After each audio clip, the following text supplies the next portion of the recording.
Parliament reporter Hindi dictation number 10। Ready start.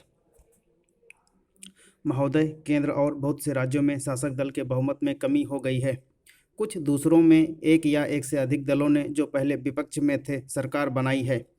यह एक महत्वपूर्ण घटना है। प्रजातंत्र में आज़ादी से मत देने का अधिकार है। चुनने की स्वतंत्रता में विकल्प होते ही हैं। यह एक स्वस्थ चिन्ह है कि हम सबने अपने अपने मत का प्रयोग अपनी इच्छानुसार किया। कुछ समय से कांग्रेस की आलोचना रही है। मेरा विचार है कि भारतीय राष्ट्रीय कांग्रेस ने देश को स्वतंत्र कराने का एक ऐतिहासिक कार्य किया और स्वतंत्रता के बाद से इसको बनाने में महत्वपूर्ण भाग लिया। कांग्रेस ने कठिन समय में देश को स्थिरता और निरंतरता प्रदान की। इसने परिवर्तन के बीज भी बोए और उन बीजों को अंकुरित होने का वातावरण तैयार किया। ऐसा कोई कारण नहीं है कि हम सरकार में बहुमत में कमी या राजनीतिक परिवर्तन से घबरा जाएं या निराश हों। भारत एक मजबूत और आगे बढ़ने वाला देश है। मुझे आशा थी कि सभी राज्यों में जनता की सरकारें बनेगी। मुझे खुशी है कि केवल एक को छोड़कर सभी राज्यों में ऐसा ही हुआ और वह भी इतनी सरलता और तेजी के साथ। खेद है कि राजस्थान में राष्ट्रपति शासन लागू करना पड़ा। वहाँ की स्थिति को देखते हुए और कोई विकल्प नहीं था, किंतु विधानसभा को भंग नहीं किया गया और मुझे आशा है कि शीघ्र ही वहाँ जिम्मेदार सरकार बन सकेगी।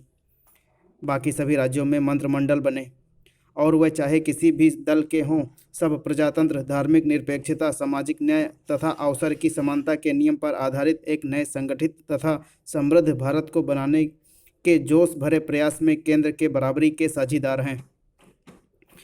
मैंने सभी मुख्यमंत्रियों को केंद्र सरकार की ओर से आश्वासन दिया है कि उन्हें सभी रचनात्मक कार्यों को हमारा पूरा सहयोग और समर्थन मिलता रहेगा। मैं भी उनसे यही आशा रखती हूँ। हमारे मतभेद कुछ भी हों, मैं जानती हूँ कि हमारा लक्ष्य एक ही है, अपने धैर्यवान, विचारशील और साहसी देशवासियों की खुशहाली। यह अवसर नीतियों की घोषणा का नहीं है। ऐसे बहुत से अवसर संसद में मिलेंगे, लेकिन मैं अपने कुछ विचार आपके सामने रखना चाहती हूँ। चुनाव हो चुके। चुनाव जनता का प्रतिनिधित्व करने वाली संस्थाओं को बनाए रखने तथा बढ़ाने के लिए होते हैं। सरकार का मुख्य कार्य नहीं बदलता। गरीबी, अज्ञान, बीमारी, असमानता तथा अन्याय के विरुद्ध संघर्ष जारी रहता है। केवल संकल्प ही काफ़ी नहीं होता, हमें इसके लिए आवश्यक साधन जुटाने हैं। हमारा सौभाग्य था कि स्वतंत्रता के बाद के कठिन दिनों में हमें गांधी जी और पंडित जी के जीवन दर्शन और नीतियों का मार्गदर्शन मिला। अब हमें नई चुनौतियों का सामना करना है। स्वतंत्रता मिले काफ़ी वर्ष हो चले, कई पीढ़ियां जवान हो गई। आम चुनाव एक महान नवीकरण का प्रतीक है। नई आकांक्षाएं उभरी, नई आवश्यकताएं और नई स्थितियां खड़ी हो गई।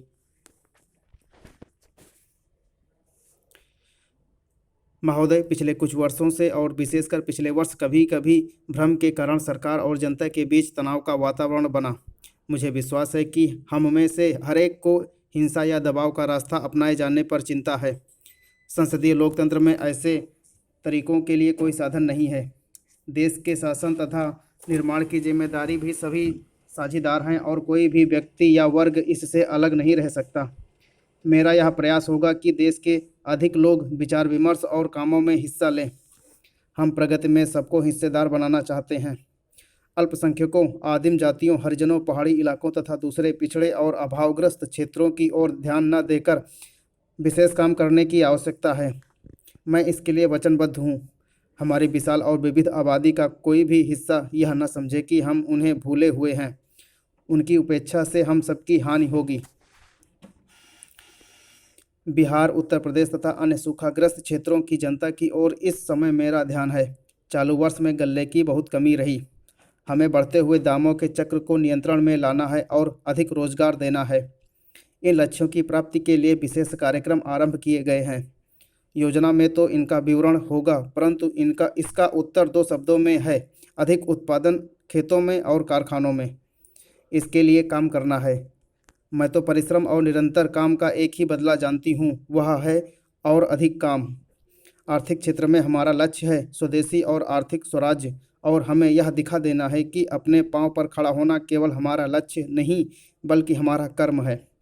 मैं आपको कुछ ऐसी समस्याएं बताना चाहती हूँ जिनको मैं स्वयं बहुत महत्व देती हूँ। हमें अपनी सभी राष्ट्रीय भाषाओं का विकास करना है। हमें सस्ती पुस्तकें तथा उनके अनुवादों को लाखों की संख्या में छपवाने का इंतजाम करना है, ताकि वे ज्ञान और संस्कृति के अनगिनत पहिए बन जाएं और विज्ञान तथा तकनीक की जानकारी करोड़ों लोगों तक पहुंच सके। इस समय हमें गल्ले की कमी का सामना करना पड़ रहा है, लेकिन पौष्टिक खाद्य की कमी की पुरानी और बुनियादी समस्या को भी हम नहीं भूल सकते। यह हमारी जनता के स्वास्थ्य, शरीर और शक्ति पर बुरा प्रभाव डालती है। मैं यह जरूरी और संभव समझती हूँ कि संविधान के अनुच्छेद 47 के अंतर्गत जनता को अधिक पौष्टिक भोजन देने की जिम्मेदारी को हमें निभाना है। हमें बढ़ती हुई जनसंख्या को रोकना है। परिवार नियोजन तो केवल मानव शक्ति के नियोजन का एक पहलू है। दूसरा पहलू है शिक्षा। पिछले वर्ष विद्यार्थी आंदोलनों के चाहे जो भी कारण रहे हों, यह एक चेतावनी है।